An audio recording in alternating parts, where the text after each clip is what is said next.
கோயில் விழாவுக்கு போயிட்டு வீடு திரும்பின 2 வாலிபர்கள் ஆற்று பாலத்து தடுப்புல மோதி பரிதாபமா உயிரிழந்திருக்காங்க.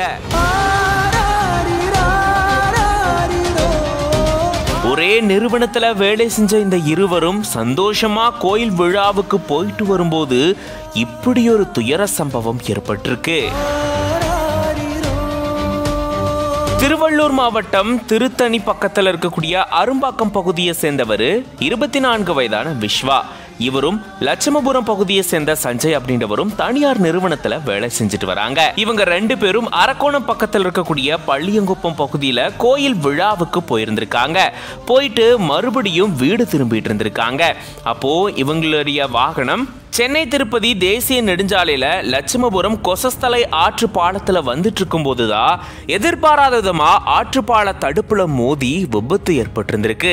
உடனடியா கனகம்மா சத்திரம் போலீசாருக்கு தகவல் தெரிவிக்கப்பட்டிருக்கு. போலீசார் விரைந்து வந்து விபத்துல காயமடைஞ்ச இருவரையும் மீட்டு திருவள்ளூர் அரசு மருத்துவமனைக்கு கொண்டு போயிருந்திருக்காங்க. அங்க பரிசோதனை செஞ்சு பார்த்த மருத்துவர்கள் 2 வாலிபர்களுமே பரிதாபமா உயிரிழந்துட்டதா தெரிவிச்சிருக்காங்க. இப்படி கோயில் விழாவுக்கு போயிட்டு வீடு திரும்பின 2 இளைஞர்கள் சாலை விபத்துல உயிரிழந்திருக்கிறது அந்த பகுதியில பெரும் சோகத்தையும் துயரத்தையும் ஏற்படுத்தியிருக்கு. 5000 ரூபாயில மீண்டும் இலங்கை பயணம். நிறுத்தப்பட்ட கப்பல் போக்குவரத்து மறுபடியும் தொடங்கி இருக்கு.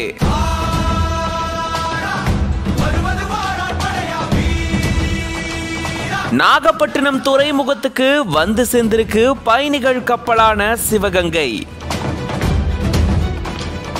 தொடங்கப்பட்ட 1 வருடத்துக்குள்ளேயே கப்பல் பயணம் 2 முறை நிறுத்தப்பட்டு மறுபடியும் தொடங்கப்பட்டிருக்கு.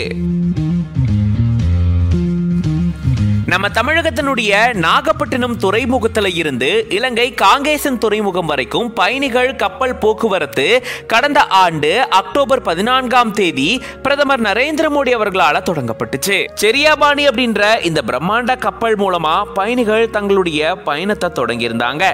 இந்த நிலையில இந்த கப்பல் போக்குவரத்து பாதியிலே நிறுத்தப்பட்டிருந்தது. சில காரணங்களால இந்த பயணம் பார்த்தீங்கன்னா நிறுத்தப்பட்டிருந்த நிலையில மறுபடியும் கடந்த மே மாதம் இந்த பயணம் தொடங்குச்சு. அந்த தடவை சிவகங்கை அப்படின்ற கப்பல் தன்னுடைய பயணத்தை தொடங்கி இருந்தது. இந்த நிலையில தான் அந்த கப்பல் போக்குவரத்தும் பாதியில நிறுத்தப்பட்ட நிலையில மறுபடியும் இந்த கப்பல் பயணம் பாத்தீங்கன்னா தொடங்கப்பட்டிருக்கு. இலங்கை காங்கேசன் துறைமுகத்திலிருந்து சென்னை வழியா நாகப்பட்டினம் துறைமுகத்துக்கு கடந்த ஆகஸ்ட் 6ஆம் தேதி சிவகங்கை கப்பல் பயணிகளோட வந்திருக்கு.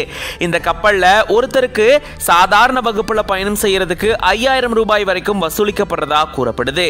இதுவே பிரீமியம் வகுப்பு அப்படின்னா 7500 ரூபாய் வசூலிக்கப்படுறதா சொல்லப்படுது.